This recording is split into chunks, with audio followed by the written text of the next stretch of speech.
আমাদের মৃত্যু কখন কিভাবে হবে তা এক রহস্যই বটে, যা কেবলমাত্র আল্লাহই জানেন। যে ঘরের সমস্ত জানালা খুলে দেওয়া হয়, সেখানে প্রতিদিন সূর্যের আলো প্রবেশ করে পুরো ঘরকে আলোকিত করে তোলে।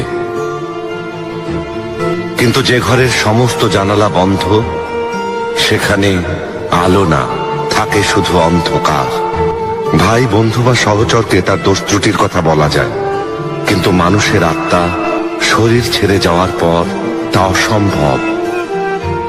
মৃত্যুর পর আত্মা পবিত্র নূরের সাথে মিশে একাকার হয়, কায়ার বন্দিশালা থেকে মুক্তি পায়।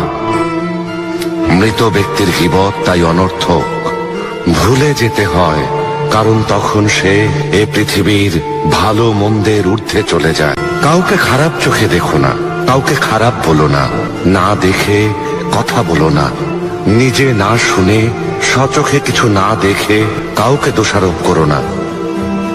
মানুষ সব সময় অন্যের দোষ খুঁজে বের করার চেষ্টা করে, খুঁজে বের করে, কিন্তু কিছুই আল্লাহর কাছে গোপন থাকে না।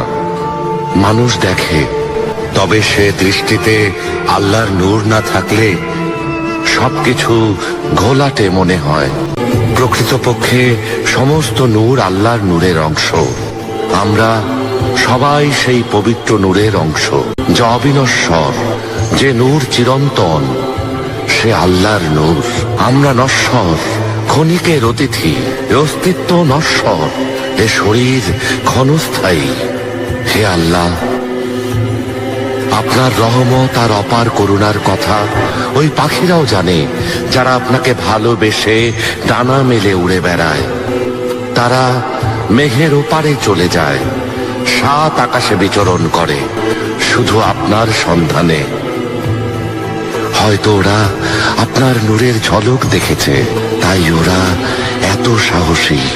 ভালোবাসার সন্ধানে ওরা খাঁচা ভেঙে উড়ে যায়।